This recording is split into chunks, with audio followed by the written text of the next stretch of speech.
সারা বাড়ি জুড়ে এক প্রকার হইচই চলছে। আজ উদিতার ফুপ্পির মেয়ের আলিয়াকে পাত্রপক্ষ দেখতে আসছে। যে সেই পরিবার থেকে বিয়ের প্রস্তাব আসেনি, একরকম খানদানি পরিবার থেকে বিয়ের প্রস্তাব আসা মানে অনেক বড় ব্যাপার স্যাপার।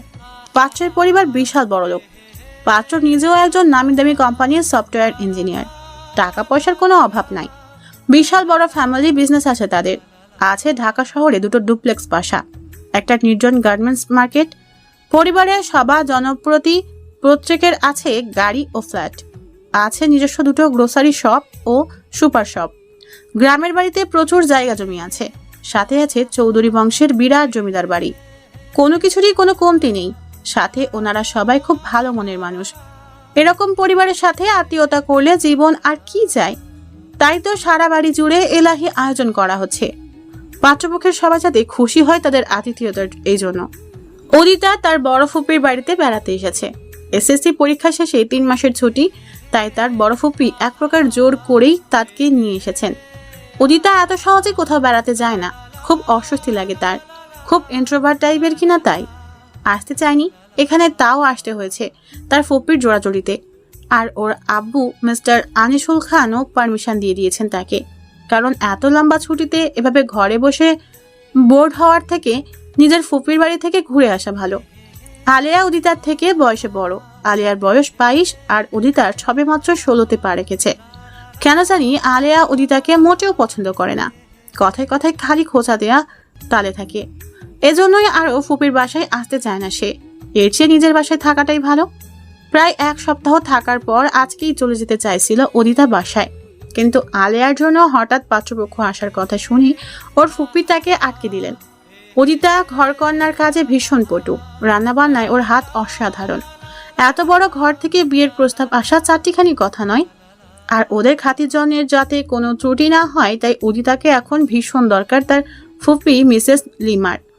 উদিতা রান্নাঘর সামলানোর দায়িত্বে থাকলে তিনি নিশ্চিন্তে বাকি সব কাজ সামলাতে পারবেন।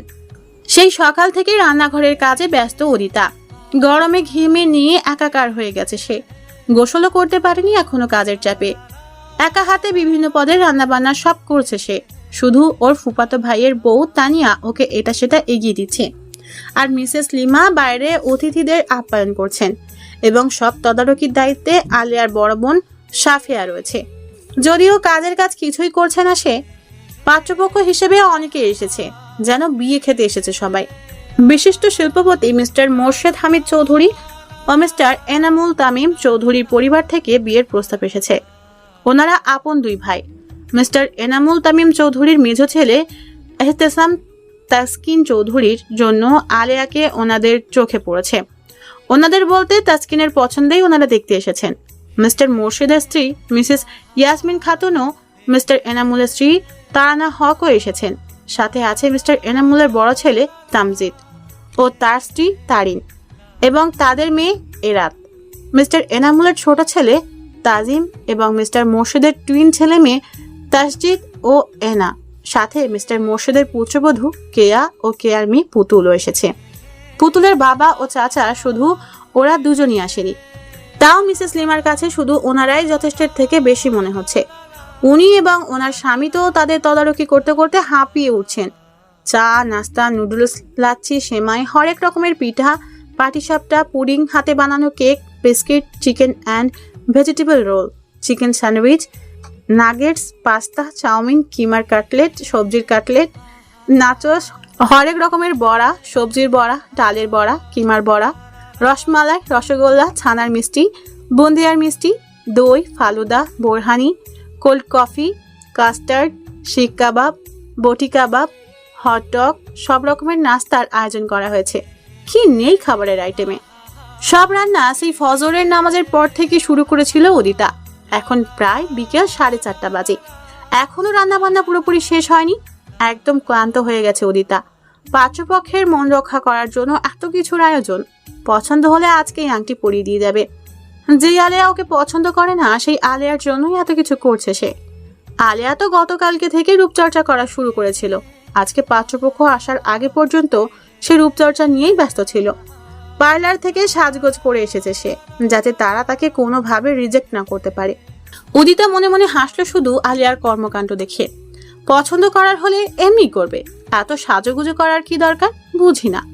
বিয়ের পর তো এমনিতেই আসল ফেস দেখতে পাবে। আলিয়া যথেষ্ট সুন্দরী, তবে উদিতার সামনে দাঁড়ালে সেই সৌন্দর্যটা একদম ফিকে হয়ে যাবে। স্বাভাবিকভাবেই তখন উদিতাকেই সবার চোখে পড়বে। যেহেতু উদিতা দেখতে ভীষণ নজর কাড়া সুন্দরী, আর এই জন্যই আলিয়া আরো বেশি হিংসা করে উদিতাকে। আলিয়া ভীষণ স্মার্ট ভাবে চলাফেরা করে, আজও তার ব্যতিক্রম হয়নি। খুব স্টাইলিশ ভাবে শাড়ি পরেছে সে, মাজা বরাবর গোল্ডেন কালার করা চুল ছেড়ে রাখা, সাথে আছে গর্জিয়াস মেকওভার ও গয়নাগাটি, যেন আজকেই বিয়ে হয়ে যাবে। আলিয়াকে মিসেস ইয়াসমিন খাতুন ও তারানা হক ওনাদের মাঝে বসিয়েছেন। মিসেস তারানা তাকে মিষ্টি হেসে জিজ্ঞেস করলেন, তোমার পুরো নাম কি মা? নিফতা তাবাসসুম আলেয়া। বাহ, খুব মিষ্টি নাম তো। তোমার মামুনি তা স্টাডি করছো তো মা? কিসে পড়ো তুমি? জি, আমি অনার্স 3য় বর্ষে পড়ি। ভালো, খুব ভালো। তা রান্না বান্না কিছু পারো তো মা তুমি? এবার আলিয়া মহা বিপদে পড়ে গেল। রান্নার রও চেনে না সে, এমনকি এক কাপ চাও জীবনে নিজের থেকে বানিয়ে খায়নিও। আর কি রান্না করবে তা বোঝাই যায়। কি জবাব দেবে সে এখন? এবার যদি এই রান্না না পারার কারণে ওর বিয়ে ভেঙে যায় তাহলে কি হবে? আর ভাবতে পারছে না সে। এর জন্যই তো মা তাকে অকর্মা বলে ডাকে। ইস, কিছু রান্নাও যদি শিখে রাখা যেত তাহলে তো এখন গর্ব করে বলা যেত। মনে মনে আক্ষেপ করছে আলেয়া। আবারও উদিতার প্রতি হিংসায় মনটা বিষিয়ে উঠল তার। এতটুকুন মেয়ে হয়ে প্রত্যেকটা কাজে তাকে ডিঙিয়ে যায় সে, সব কাজের কাজই। তার সামনে রাখা প্রত্যেকটা নাস্তার প্লেট দেখে মিজাজটা গরম হয়ে গেল তার। খুব ভালো করে জানে সে এসব কিছু অদিতা তৈরি করেছে। আলিয়া এবার আমতা করতে লাগলো। আসলে আন্টি, মানে এবার মিসেস ইয়াসমিন ওকে থামিয়ে দিলেন, মৃদু হেসে বললেন, থাক মা, বুঝতে পেরেছি তুমি রান্না করতে পারো না, তাই তো। আলিয়া মাথা নিচু করে রেখে চুপ করে আছে। কি বলবে? এটা তো সত্যি কথাই যে সে রান্না পারে না। মিসেস লিমা মিসেস ইয়াসমিনের কথা শুনে ভয়ে ঘেমে গেছেন। ওনার এই মুহূর্তে ইচ্ছা করছে যে আলিয়াকে তুলে একটা আছাড় মারতে। উনি এবার কথা কাটানোর জন্য নিজের মেয়ের পক্ষে সাফাই গিয়ে বলে উঠলেন, আসলে ভাবি বড্ড আদরে মেয়ে তো, তাই যদি হাত টাত পুড়িয়ে ফেলে এই ভয়ে রান্নাঘরে যেতে দেই নাই। তাও টুকটাক শিখে নেওয়ার চেষ্টা করেছে সে। আরও পড়ালেখার চাপে পড়ে রান্না শেখা হয়ে ওঠেনি আর কি। তবে শিখে নেবে, শেষ ব্রেন খুব শার্প তার, যা দেখে তাই শিখে ফেলে। মিসেস ইয়াসমিন এবার আন্তরিকভাবে বলে উঠলেন, না না না ভাবি, এটা কোনো ব্যাপার নয়। আমরা তো আমাদের বৌমাদের দিয়ে কোনো কাজকর্ম করাই না। ওরা আমাদের কাছে বৌমা কম, মেয়ে বেশি। তবে রান্না শেখাটা প্রত্যেক মেয়ের জন্যই জরুরি। এটা যেমন শৌখিন তেমনি প্রয়োজনও বটে। বলা যায় না কবে কখন চাপে পড়ে নিজের জন্যই হোক বা পরের জন্য হোক রান্না করতে হয়। সমস্যা নেই, আমাদের বৌমারাও রান্নাবান্নার ভীষণ কাঁচা ছিল। আমরাই তাদের শিখিয়ে পড়িয়ে দিয়েছি। এখন তারা আলহামদুলিল্লাহ সব করতে পারে নিজে নিজে। এবার না হয় আলিয়াকেও শিখালাম। এতক্ষণ ব্যবসা বাণিজ্য নিয়ে কথা বলছিলেন মিস্টার মোরশেদ, মিস্টার এনামুল ও আলিয়ার বাবা মিস্টার গোলজার এবং আলিয়ার বড় ভাই মুরাদ। মিসেস ইয়াসমিন ও মিসেস তারানার কথা শুনে মুচকি হাসলেন ওনারা। তাসকিন আলিয়ার দিকে তাকিয়ে মুচকি মুচকি হাসছে, আর আলিয়া তা খেয়াল করে লজ্জায় লাল হয়ে গেল। মিসেস লিমা মিসেস ইয়াসমিনের কথা শুনে যেন হাতে আকাশের চাঁদ পেলেন, খুশি হয়ে বলে উঠলেন, অবশ্যই ভাবি, আপনারা যেমনভাবে ইচ্ছা তেমনভাবেই ওকে গড়ে নেবেন, কোনো অসুবিধা নেই। এখন থেকে সে তো আপনাদেরই মেয়ে, তাই না? তা আপনি ঠিক বলেছেন বেআইন। আলেয়া মা এখন থেকে আমাদের মেয়ে। আমার ছেলে তাসকিনের জন্য আলেয়া মাকে আমার ভীষণ পছন্দ হয়েছে। তা মামনি, আমার এই ছেলে কি তোমার পছন্দ হয়েছে বলো তো? আলিয়া লজ্জায় মাথা নিয়ে বসে আছে। মিস্টার এনামুলের প্রশ্ন শুনে মুচকি হাসলো সে, তারপর হালকাভাবে মাথা ঝাঁকিয়ে বলল, জি। এবার মিসেস তারানা তাসকিনকে জিজ্ঞেস করলেন, তা তোমার কি মত তাসমিন? পছন্দ হয়েছে তো? অবশ্য আমার জানা মতে আলেয়াকে তোমার ভীষণ পছন্দ হয়েছে, কি ঠিক বললাম তো? তাসকিন আলিয়ার দিকে তাকিয়ে মুচকি হেসে বলল, হ্যাঁ আম্মু, আমার খুব পছন্দ হয়েছে। আলহামদুলিল্লাহ। মিসেস লিমাও আলহামদুলিল্লাহ বলে সবাইকে মিষ্টি মুখ করাতে ব্যস্ত হয়ে পড়লেন। মিসেস তারানা সহাস্য বদনে আলিয়ার হাতের মধ্যাঙ্গুলিতে ডায়মন্ডের কারুকাজ করা একটি রিং পরিয়ে দিলেন।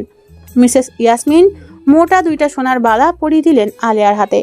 সাথে পরানো হলো ডায়মন্ডের নাকফুল, স্বর্ণের কানের ঝুমকো এবং গলার নেকলেস। আলেয়া এবং তার বাবা মায়ের খুশি দেখে মিসেস লিমা আরও ব্যস্ত হয়ে গেলেন তাদের খাতিরদারিতে। মিসেস ইয়াসমিন একটি ডালের বড়া নিয়ে তাতে কামড় বসালেন। মনে মনে বললেন, রান্না যেই করে থাকুক, তার রান্নার হাত কিন্তু অসাধারণ, খেতে ভীষণ টেস্ট। তাসকিন এবং আলেয়াকে আলাদা করে কথা বলার জন্য আলেয়ার রুমে পাঠানো হলো। প্রায় আধা ঘন্টার মতো আলাদা টাইম স্পেন্ড করলো ওরা দুজন। তারপর তানিয়ার ডাকে আবারও ড্রয়িং রুমে সবার কাছে ফিরে এলো। ওনারা সবাই আড্ডা ফুর্তিতে মেতে উঠলেন। রাতের ডিনার সেরে ওনারা বাসায় যাবেন। এনা, কেয়া এবং তারিন ওরা আলেয়ার সাথে গল্প জুড়ে দিল। মিসেস ইয়াসমিন, মিসেস তারানা এবং মিসেস লিমাও গল্পে মেতে উঠেছেন। বাকি পুরুষেরা মিলেও আড্ডায় ব্যস্ত, একমাত্র উদিতা বাদে। সে বেশ কিছুক্ষণ রেস্ট নিয়ে রাতের ডিনারের সব বন্দোবস্ত করতে লেগে গেল। যদিও বেশ কয়েক পদের রান্না শেষ, আর মাত্র 2 কি 3 পদ রয়েছে, সেগুলোও সম্পূর্ণ করতে লাগলো সে। গোসল শেষে মাগরিবের নামাজ আদায় করে আবারও রান্নাঘরের কাজে ব্যস্ত হয়ে পড়েছে। উদিতা অতিথিদের সামনে মোটেই আসেনি, কাজ নিয়েই সারাদিন ধরে নিজেকে ব্যস্ত রেখেছে। রাতের ডিনারের জন্য সব খাবার খুবই চমৎকারভাবে পরিবেশন করে ডাইনিং টেবিলের উপর রেখে এসেছে উদিতা। সবকিছু গোছগাছ করে দিয়ে এসেছে। বাকিটুকু তানিয়া ও মিসেস লিমা সামলে নেবেন। তাই সে অবসর পেয়ে রুমে চলে এলো। এত এত সুস্বাদু খাবারের বহর ও পরিবেশন স্টাইল দেখে সবার জিভে জল চলে এলো। এবার খেতে বসে গেল সবাই। সত্যি ভীষণ সুস্বাদু হয়েছে খেতে খাবারগুলো। মিসেস ইয়াসমিন তো প্রশংসায় পঞ্চমুখ। বাকিরাও খুব প্রশংসা করলো রাঁধুনির। তবে কে রান্না করেছে তা কেউ জিজ্ঞেস করেনি। ওনারা মনে করেছেন মিসেস লিমার পুত্রবধূ তানিয়া হয়তো এসব কিছু করেছে। মিসেস লিমার তো ভাইজির প্রশংসা শুনে গর্বে বুক আধ হাত ফুলে উঠল। মেয়েটা রূপে গুণে সব দিক দিয়ে পরিপূর্ণা। খাওয়া দাওয়া সেরে সবাই আবারও ড্রয়িং রুমে গিয়ে বসলো। মিসেস ইয়াসমিন মিসেস লিমাকে ডেকে জিজ্ঞেস করলেন যে ওয়াশরুম ঠিক কোন দিকে। মিসেস লিমা উদিতা যে রুমে আছে ওই রুমটা দেখিয়ে দিলেন। আলেয়া রুমের ওয়াশরুমে কেয়া তার মেয়েকে নিয়ে গেছে, তো তাই মিসেস ইয়াসমিন উদিতা যে রুমে আছে ওই রুমে চলে গেলেন। রুমে ঢুকে সারা রুমে চোখ বোলালেন উনি। তবে ঘরের পশ্চিম কোণের দিকে চোখ পড়তেই থমকে গেলেন তিনি। চোখ জোড়া ওখানেই আটকে গেল তার। ওনার মনে হলো চোখের সামনে কোনো হুড়পড়িকে দেখছেন উনি, যে কিনা নামাজে দাঁড়িয়ে আছে। এক মনে জায়নামাজের দিকে বুকে হাত বেঁধে তাকিয়ে আছে উদিতা। অন্য কোনো দিকে মনোযোগ নেই তার। কেউ যে তাকে দেখছে তার প্রতি উদিতার কোনো ভ্রুক্ষেপ নেই। এক মনে এশার ইবাদত করতে ব্যস্ত সে। মিসেস ইয়াসমিন মুগ্ধ নয়নে তাকিয়ে আছেন উদিতার দিকে। উনি ভাবতে পারছে না যে আদৌ এত সুন্দর কোনো মেয়ে হতে পারে। লম্বা ও ফুলহাতা গাউনের মতো ড্রেস আপ ও লম্বা হিজাবের কারণে তার সারা শরীর আবৃত। শুধুমাত্র তার শুভ্র মুখায়াবব ও ফকফকা হাতচোড়া স্পষ্ট প্রতীয়মান। মুখের আদল ভীষণ মায়াবী। অজুর পানির প্রভাবে মুখ হালকা ভেজা ভেজা রয়েছে এখনো। চোখের লম্বা ও কালো পাপড়িগুলো অজুর পানি এখনো লেপ্টে আছে। অতিরিক্ত সুন্দর লাগছে তাকে দেখতে।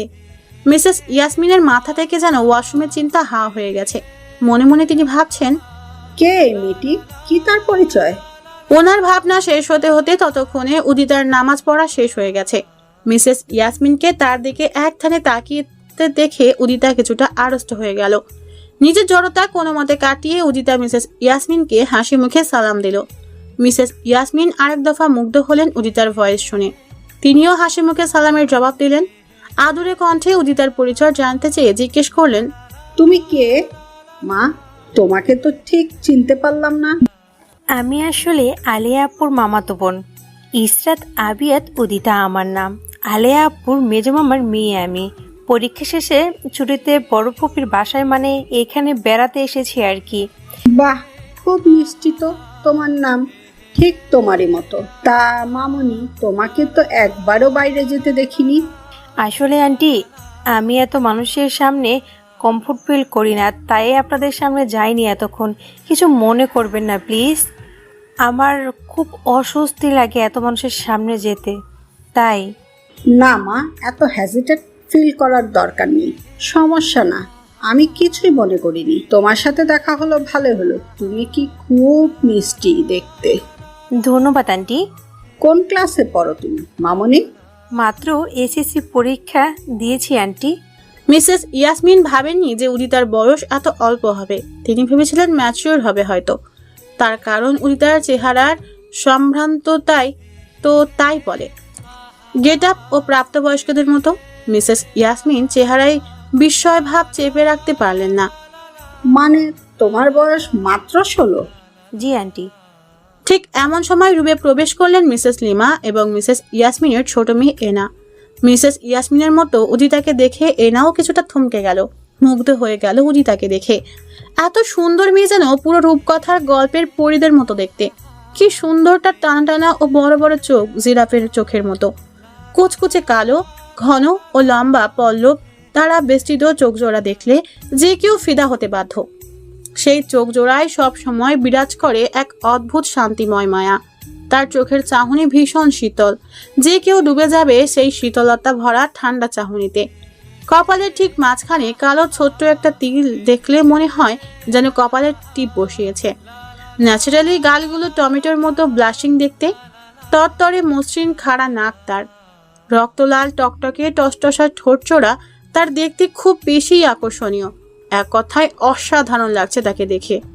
উদিতা উচ্চতায় মাত্র 5 ফুট 4 ইঞ্চি এবং তার ওজন 53 কেজি। ভীষণ গুলুমুলু ও নাদুস নুদুস চেহারা তার, দেখলেই বাচ্চাদের মতো আদর করতে ইচ্ছে করবে। মিসেস লিমা আবারও তাদের সাথে উদিতাকে পরিচয় করিয়ে দিলেন। উদিতা এনার সাথে আন্তরিকতার সহিত হাসি মুখে কুশল বিনিময় করল। মিসেস লিমা উদিতাকে ভীষণ ভালোবাসেন, ওনার খুব আদরের ভাইজি সে। উদিতার ক্লান্তি মাখা চেহারা দেখে মিসেস লিমা কিছুটা ব্যস্ত ভঙ্গিতে উদিতাকে বললেন, মা, তোর কি শরীর খারাপ লাগছে? কিছু খেয়েছিস তো মা আমার? ইস, আমার ভাইজিটা আর সারাদিন ধরে নিজেকে কাজে কর্মে ও রান্নাবান্নায় ব্যস্ত রেখেছে। সে খেয়েছে কিনা কিছুই খেয়াল করিনি। ফুপি, তুমি খামোখাই চিন্তা করছো। আমি খেয়েছি তো, আর আমার মোটেও শরীর খারাপ লাগছে না। আমি একদম ঠিক আছি ফুপি, তুমি নিশ্চিন্তে থাকো। ওয়েট, তার মানে এত সব খাবারের আইটেম উদিতাই রান্না করেছে? এবার মিসেস লিমা উদিতার প্রশংসায় লিপ্ত হয়ে গেলেন। তার বলতে আমার উদিতা ছাড়া এত সুস্বাদু খাবার আর কে রান্না করবে? আমার উদিতা সকল প্রকারের কাজকর্মে অনেক পটু, বিশেষ করে রান্নাবান্না। আমার উদিতা মায়ের হাতে রান্না যে একবার খেয়েছে তার জিভে এখনো সে স্বাদ লেগে আছে। আমার উদিতার মতো এত নিরীহ ও ভালো মানুষ হতেই পারে না। আমার মাটা রূপে গুণে সব দিক থেকে একদম পারফেক্ট। পড়াশুনোও খুব ভালো, খুব বাধ্য মেয়ে সে। বড়দের সাথে জীবনেও মুখে মুখে তর্ক করে না, যে যা বলবে সেটাই সে নীরবে পালন করে। সবাইকে খুব সম্মান করে আমার মাটা।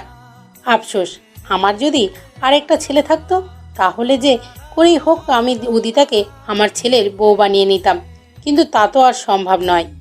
এটা মিসেস লিমার এক প্রকারের মুদ্রা দোষ। উদিতাকে দেখলেই এই আক্ষেপটা ওনার বুক চিরে বেরিয়ে আসে। ভীষণ আফসোস হয় ওনার। মনে মনে ভাবেন যে এই মেয়েটা আরও আগে জন্মগ্রহণ করলে কি এমন ক্ষতি হতো? তাহলে তো আমার মুরাদের সাথে তাকে বিয়ে দিতে পারতাম। মিসেস ইয়াসমিন তো উদিতার রান্নার কথা শুনে অবাক হয়ে গেলেন। এতটুকু মেয়ের এত সুন্দর গুণ! রান্না শুধু জানলেই তো হয় না, তার সঠিক স্বাদ বোঝা লাগে। কতজনের হাতের রান্না এত সুস্বাদু হয়? মেয়েটা মন দিয়ে কাজ করে বলেই তো সবকিছু এত সুন্দর ও গোছানো হয়। মিসেস ইয়াসমিন আবারও উদিতার প্রশংসায় পঞ্চমুখ হয়ে গেলেন। তিনি এমন কিছু ভাবতেও পারেননি। সাথে এনাও যোগ হয়ে গেল। এত এত প্রশংসার বাণী শুনে উদিতার কান গরম হয়ে গেছে। লজ্জায় গাল ও নাকের ডগা আরো ব্লাশিং করছে। এরই মধ্যে মিসেস ইয়াসমিন ওয়াশরুমে গেলেন। ওয়াশরুম থেকে ফিরে এসে আবারও উদিতাকে বিভিন্ন ধরনের প্রশ্ন করতে লাগলেন। তোমার ফ্যামিলিতে কে কে আছেন মামুনি? আমার আব্বুর নাম আনিসুর খান, আম্মু আনিতা মিনহা, বড় ভাইয়া শাওরিয়ার খান, বড় মামি উসামা দিদার। আমার 4 বছরের একটা ভাতিজা আছে, নাম সাজিদ খান, এবং আমার মেজো আপু উষা ফাউজিয়া সাইদা। ওনার অবশ্য বিয়ে হয়ে গেছে। আমার দুলাভাইয়ের নাম আসাম মিনাজ। আমার 3 বছরের কিউট একটা বোন বউ আছে, তার নাম আরহাজ মিনার। বাহ, একদম সিম্পল হ্যাপি ফ্যামিলি। তা মা, তোমার আব্বু এবং ভাইয়া কি করেন? জি, আমার আব্বু ঢাকা ভার্সিটির প্রফেসর, আমার ভাইয়া ব্যাংকে চাকরি করেন। ভালো, খুব ভালো। তোমার বাসা কোথায় মা? বনানীতে আমাদের নিজস্ব বাসা আছে আন্টি, ওখানেই থাকি।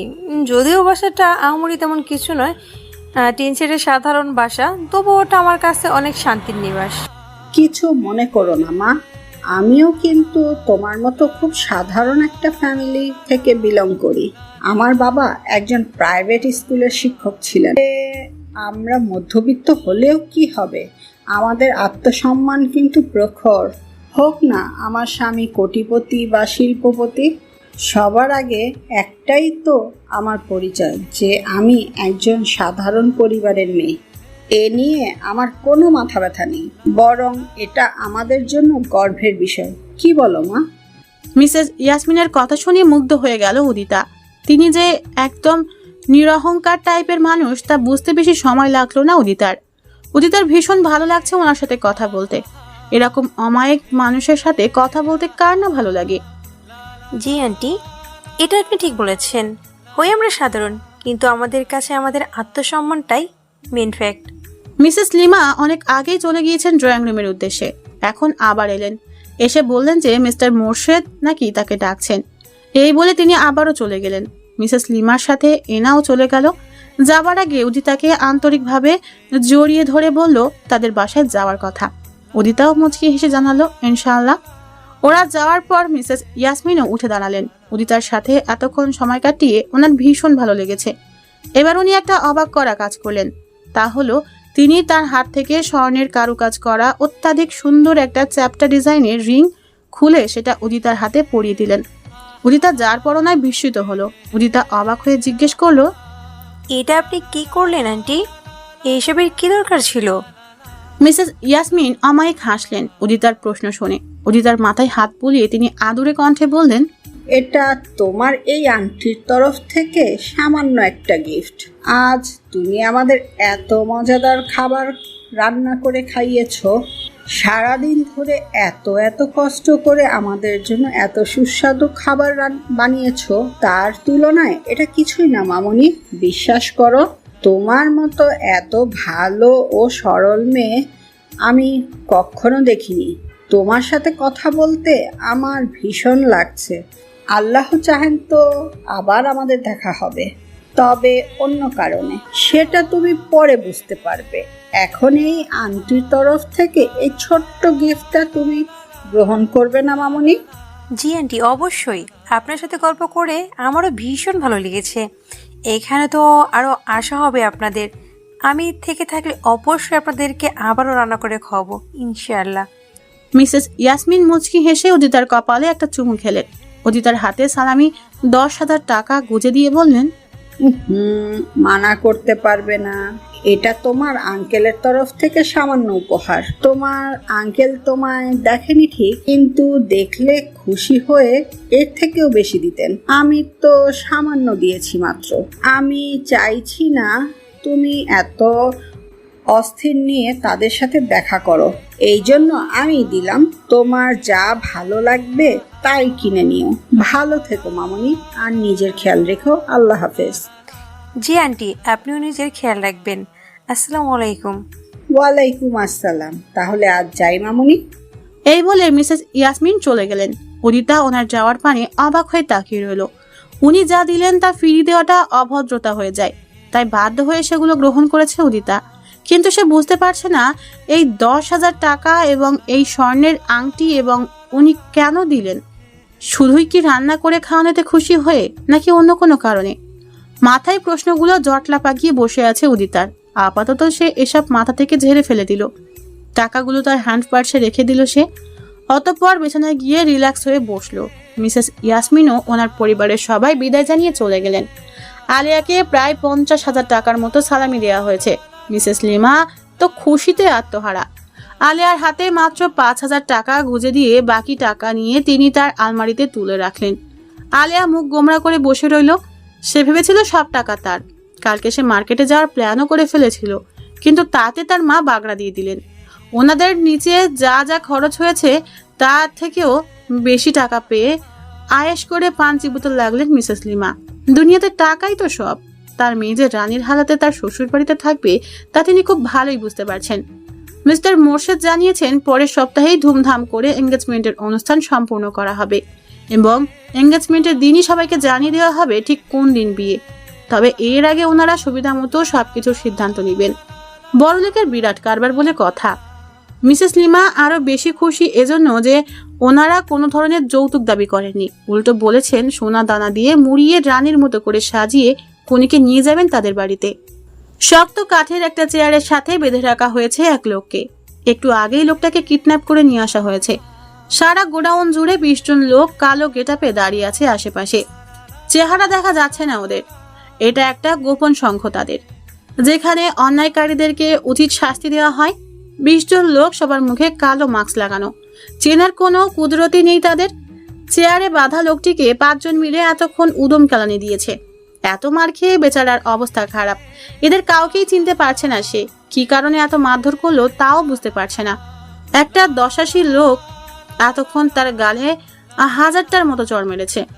গাল দুটোকে একদম আলোর ভর্তা করে দিয়েছে, কিন্তু 2 শব্দ করারও উপায় নেই। মুখের ভিতর কাপড় গুজে দিয়েছে ওরা অনেক আগেই। খালি ছটপট করছে সে বান মাছের মতো, কিন্তু লোকগুলো নির্বিকার ভাবে দাঁড়িয়ে আছে তাদের জায়গায়। ঠিক এমন সময় গটগট শব্দে গোটাউনের ভিতরে প্রবেশ করলো কেউ। সেই 20 জন লোক আগন্তুকটিকে দেখে স্যালুট দিল। আগন্তুকটি অভ্যস্ত ভঙ্গিতে তাদের মধ্যে একজনকে ইশারা করলো। সাথে সাথে লোকটি একটা চেয়ার এগিয়ে দিল তাকে। আগন্তুকটি আয়েশ করে পায়ের উপর পা তুলে চেয়ারে বসলো। আর একজনকে ইশারা করতেই সে এসে বন্দি লোকটার মুখ থেকে কাপড় সরিয়ে দিল। আগন্তুকটিকে দেখে প্রথমে মোটেও চিনতে পারলো না বন্দি লোকটি। চেঁচিয়ে বলে উঠল, তোদের সাহস তো কম নয়। কে তোরা যে আমাকে এভাবে কিডন্যাপ করে নিয়ে এসেছিস? হ্যাঁ, একবার বের হতে পারলে তোদেরকে জ্যান্ত পুঁতে ফেলবো শালা। আগন্তুকটি পৈশাচিক এক হাসি দিল। তারপর আস্তে করে মাথা থেকে কালো হুডি সরিয়ে মুখ থেকে কালো মাস্কটা সরালো সে। আগন্তুকটির চেহারা দেখে ভয়ে চমকে উঠল বন্দি লোকটি। কাঁপা কাঁপা কণ্ঠে বলল, আপনি? আগন্তুকটি এবার জোরে হেসে উঠল বন্দি লোকটির তোতলানো দেখে। পা নাচাতে নাচাতে ভরাট কণ্ঠে বলে উঠল, কি রে মদনা, আমার চেহারা দেখে তোর সব সাহস হাওয়া হয়ে গেল নাকি? এতক্ষণ তো মুখ থেকে খুব ব্যাটাগিরি মার্কা কথা বেরোচ্ছিল, তাহলে এখন মুখে রা নেই কেন? হ্যাঁ? মদন চুপ করে আছে। কি কথা বলবে সে? বলার মতো কিছু আছে আর?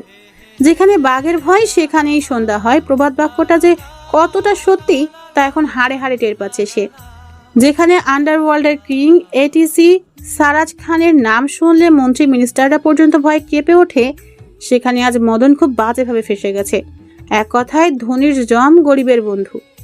রবিনহুডের মতো এই সারাজ ও অন্যায়কারীর জম ও নিপীড়িত মানুষদের বন্ধু বললেই চলে।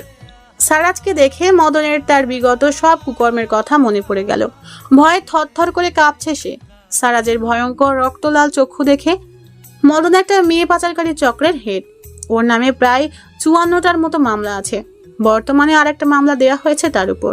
সে একটা গরিব ঘরের মেয়েকে তুলে নিয়ে 1 সপ্তাহ ভরার টানা ধর্ষণ করেছে। মেয়েটা আত্মরা অবস্থায় বর্তমানে ঢাকা মেডিকেলে চিকিৎসাধীন আছে। তার উপর বেশ অনেকগুলো ধর্ষণ ও মেয়েকে খুনের মামলাও করা আছে। মেয়েদেরকে পটিয়ে পাঠিয়ে নিজের এরিয়ায় নিয়ে এসে পাচার করে দেয় সে, এবং এসব তাকে সাহায্য করে তার বিশ্বস্ত চেলাপোলারা। সারাজ অনেক আগেই একবার তার বিশ্বস্ত ডানহাত মির্জাকে দিয়ে ওয়ার্নিং দিয়েছিল মদনকে, কিন্তু সে অ্যালাউই করেনি সারাজের থ্রেটকে। তাই আজ একদম তুলে নিয়ে আসা হয়েছে তাকে, এবং সারাজের কাছে তুলে নিয়ে আসা মানে সাক্ষাৎ মৃত্যুকে আলিঙ্গন করা। সে প্রত্যেক অন্যায়কারীকেই তুলে নিয়ে আসার আগে লাস্ট ওয়ার্নিং দেয়। এতে যদি সে শুধরে না যায় তাহলে অপরাধীকে তুলে নিয়ে এসে গোডাউনের সারাজ না আসা পর্যন্ত আটকে রাখা হয়, এবং সারাজ আসা মানেই নির্ঘাত ভয়ঙ্কর মৃত্যু। মদনের সারা শরীর বেয়ে টপ টপ করে ঘাম ঝরছে। ভয়ের চোটে মুখ থেকে কোনো কথাই বের হচ্ছে না তার, যেন নির্বাক কোনো পুতুল সে। সারাজের হাতে মোটা শিকলের মতো একটা ইস্পাতের চেন ছিল। সেটা এক মনে নাড়াতে নাড়াতে বলল, কিরে, কিং এটিসি সারাজ খানকে চিনতে কোনো ভুল হয়নি তো তোর? না চিনে থাকলে বল, ভালো করে চিনিয়ে দেই তোকে। হৃৎপিণ্ড ভীষণভাবে লাফালাফি করছে মদনের। হাত পা তড়িৎ গতিতে কাঁপছে তার। সারাজ আবারও বলে উঠল, এখনো তো কাঁপাকাঁপি করছিস কেন বলতো? এতদিন এসব কুকর্ম করার সময় মনে ছিল না যে এই কিং সারাজ একবার ধরতে পারলে তোর বাপের নাম ভুলিয়ে দিয়ে ছাড়বে? হ্যাঁ, কি সারাজের থ্রেটকে সিরিয়াসলি না নিলে এরকমই হবে জানতি না তুই, শুয়োর বাচ্চা? এই বলে প্রচন্ড রেগে চেয়ার ছেড়ে মদনের গালে ঠাস করে একটা থাপ্পড় বসিয়ে দিল সারাজ। হুঙ্কার দিয়ে বলল, কুত্তার বাচ্চা, মেয়ে দেখলেই হুঁশ থাকে না, তাই না? কি করে পারলে এই 15 বছরের ফুলের মতো নিষ্পাপ মেয়েটাকে দর্শন করতে? বল শালা শুয়োরের বাচ্চা, তোর বুক একটুও কাঁপলো না? এই সারাজ ধরতে পারলে তোর কি অবস্থা করবে তা কি তুই আন্দাজও করতে পারিসনি? হ্যাঁ, আজ তোকে এমন ভয়ঙ্কর মৃত্যু দেব আমি যা তুই কখনো কল্পনাও করিসনি। So get ready for your punishment. আজকেই এই দুনিয়া তোর শেষ রাত হবে। কালকের ভোরের আলো দেখার সৌভাগ্য তুই পাবি না। তোর চেলাপেলাদেরকে ধ্বংস করে দিয়েছি আমি। কি ভেবেছিস তুই এই সারাজের হাত থেকে পালিয়ে গিয়ে বেঁচে যাবি? কখনোই নয়। এই বলে পৈশাচিক একটা হাসি দিয়ে লম্বা করে দম নিল সারাজ। হাত দিয়ে তালি বাজালো সে। সাথে সাথে কালো পোশাক পরিহিত এক দশাশই টাইপের লোক হাতে ধারালো চাকু নিয়ে সারাজের দিকে এগিয়ে এলো। সারাজ আয়েশ করে চেয়ারে বসে লোকটাকে খুবই সাধারণ ভঙ্গিমায় বলে উঠল, মির্জা, এখনই তুমি এই শালার পুতের পুরুষত্বের 12টা বাজাবে। এই চাকু দিয়ে কেটে দাও তার ওই কলঙ্কিত লিঙ্গটা, যা দিয়ে সে হাজারো মেয়ের সর্বনাশ করেছে। ওকে বস। এই বলে মির্জা এগিয়ে গেল মদনের দিকে। মদন সারাজের কথা শুনে ও মির্জার এগিয়ে আসা দেখে গলা ফাটিয়ে চিৎকার করতে লাগলো। কান্না করে সারাজের কাছে জীবন ভিক্ষা চাইতে লাগলো। না, আমার এত বড় সর্বনাশ করো না প্লিজ। আমি কথা দিচ্ছি আর জীবনেও এসব কুকর্ম করব না। আমি আমার কাজের জন্য অনুতপ্ত। আমাকে মেরো না প্লিজ, দোহাই লাগি তোমাদের। সারাজ একটা তার ছেলের হাসি দিয়ে বলল, ও রিয়েলি? তুই ভালো হয়ে যাবি। বেস্ট জোকস শোনালি তুই আমাকে, মদনা। এতে দেখছি ভূতের মুখে রাম নাম। এভাবে তোর কাছে কত শত মেয়ে যে নিজের জীবন ভিক্ষা চেয়েছে, কত শত মেয়ের জীবন নষ্ট করেছিস তুই, তার কি কোনো হিসাব আছে শুনি তো, একটু বলতো। তখন তো তুই তাদের আকুতি মেশানো কথায় কোনো পাত্তাই দেসনি। নিজের লালসার শিকার বানিয়েছিস তুই ওইসব নিরীহ মেয়েদেরকে। তুই ভাবলি কি করে যে এত মারাত্মক অপরাধ করে তুই পার পেয়ে যাবি, তাও কিং এসিটি সারাজ খানের হাত থেকে? সে আশায় গড়ে বালি। সারাজ ফার্স্ট অ্যান্ড লাস্ট একবারে চান্স দেয় অপরাধীদেরকে, একবারে মাত্র নিজেকে শুধরানোর সুযোগ দেয়। সেই সুযোগ কাজে না লাগানো মানে নিজের লাইফকে নিজ দোষে হারানো। সো এখন এত আক্ষেপ করেও কোনো লাভ নেই। মৃত্যুর জন্য তৈরি হ। Yes boss. Let finish your work. Okay boss. হাতে চেন পেঁচিয়ে মির্জাকে আদেশ করলো সারাজ। সাথে আরো কয়েকজনকে ইশারা করলো কিছু। আরো 5 জন এগিয়ে এলো মির্জার কাছে। একজন মদনের পরনে থেকে প্যান্ট খুলে নিল। মদন তার স্বরে চিৎকার করছে। চিৎকার করে করে গলার 12টা বাজাচ্ছে সে। সারাজের ইশারায় একজন তার মুখ বেঁধে দিল যাতে চিৎকার করতে না পারে। মির্জা পৈশাচিক হেসে ধারালো ছুরি দিয়ে এক পোঁচে মদনের লিঙ্গটা আলাদা করে ফেললো। মদন গলা কাটা মুরগির মতো এক নাগাড়ে ছটফট করছে। মির্জা ছুরি দিয়ে মদনের কপালে কেটে লিখে দিল, আমি ধর্ষক। তারপর সেই কাটা জায়গায় লবণ মরিচ ডলে দিল। পাগলের মতো ছটফট করছে মদন ছাড়া পাওয়ার জন্য। সারাজের কথা মতো মদনের শার্ট খুলে সারা বুক জুড়ে ছুরি দিয়ে লেখা হলো, কিং এটিসি সারাজের কথা না শোনার শাস্তি। পিঠে লেখা হলো একজন ধর্ষকের প্রাপ্য শাস্তি, এবং তাতেও লবণ মরিচ ডলে দেওয়া হলো। সারাজ এক মনে ফোন টিপছে, বাকিরা তাদের কাজ সারতে ব্যস্ত। মদন চাপা আর্তনাদ করতে লাগলো। অনবরত গোঙাচ্ছে সে, এখনো মরেনি। তাই হাত পা কেটে এখানেও লাল মরিচ, লবণ ও বোম্বে মরিচ ডলে দেওয়া হলো। এত ভয়াবহ অত্যাচার সহ্য করতে না পেরে ওই ছটপট করতে করতে মুহূর্তেই শেষ নিঃশ্বাস ত্যাগ করলো মদন। সারাজ হাসলো মদনের দিকে তাকিয়ে। তার দেওয়া ওয়ার্নিংকে অ্যালাউ না করে খুব বড় ভুল করেছে মদন, মারাত্মক ভুল করেছে, যার ফলস্বরূপ এত ভয়ঙ্কর মৃত্যুর স্বাদ গ্রহণ করতে হলো তাকে। সারাজ বসা থেকে উঠে দাঁড়িয়ে মির্জাকে লক্ষ্য করে বলল, ওর লাশটা একদম পাবলিক প্লেসে রেখে আসবে মির্জা, যাতে এত ভয়ঙ্কর মৃত্যু দেখে সবার কলিজা কেঁপে ওঠে। আর কোনো অমানুষের বাচ্চা যাতে কোনো মেয়েকে ধর্ষণ করার আগে 100 বার চিন্তা করে মদনের শেষ পরিণতি দেখে মদনের সমস্ত কুকৃতি ফাঁস করে দেওয়ার ব্যবস্থা করবে। জি বস, আপনি ভাববেন না, সব হয়ে যাবে। বস, পরে কাকে টার্গেট করব? সারাজ শয়তানি মার্কা মুচকি হাসি দিয়ে বলল, সেরা ক্যাসিনো ব্যবসায়ী এবং পতিতা বিক্রির দালাল সাজ্জাদ তোফায়েলকে। এই বলে গোডাউন থেকে বেরিয়ে গেল সারাজ। সারাজের সাথে একজন বডিগার্ড এসেছিল, সেও সারাজের পিছে পিছে চলে গেল। বাকিরা মদনকে নিয়ে ব্যস্ত হয়ে পড়ল। তাসকিনের পরিবারের সবাই চলে আসার পর উদিতারা সবাই ডিনার করতে বসলো। আজকের ধকলে সবাই ক্লান্ত, বিশেষ করে মিসেস লিমা এবং উদিতা। তাদের উপর ধকল গেছে অনেক বেশি। উদিতা এবং তানিয়া সবাইকে খাবার বেড়ে দিয়ে ওরা নিজেরাও চেয়ার টেনে বসে পড়লো। খাবার খেতে খেতে আলিয়ার এঙ্গেজমেন্ট ও পাত্রপক্ষের সবার কথা আলোচনা ও সমালোচনা করতে লাগলো ওরা। সবার মাঝে একমাত্র উদিতাই মুখে কুলু পেটে এক মনে খাবার কাছে। মিসেস লিমা উদিতাকে উদ্দেশ্য করে বলে উঠলেন, এখন বাসায় যাওয়ার চিন্তা বাতিল করে ফেলো উদিতা, তোর আর এখন কোথাও যাওয়া হচ্ছে না। কিন্তু ফুপি, মিসেস লিমা উদিতার কথা থামিয়ে দিয়ে বললেন, দেখ, আমি তোর কোনো কথা শুনছি না, তোকে এখানে থাকতেই হবে। তুই হলি আমার মেন হেল্পিং হ্যান্ড। এসব বিয়ে শাদির কাজে নিজের মানুষ ছাড়া পর কাউকে বিশ্বাস করা যায় না। 2-1 দিন পর তোর বাবা মা ও ভাই ভাবি চলে আসবে এখানে, চিন্তা করিস না।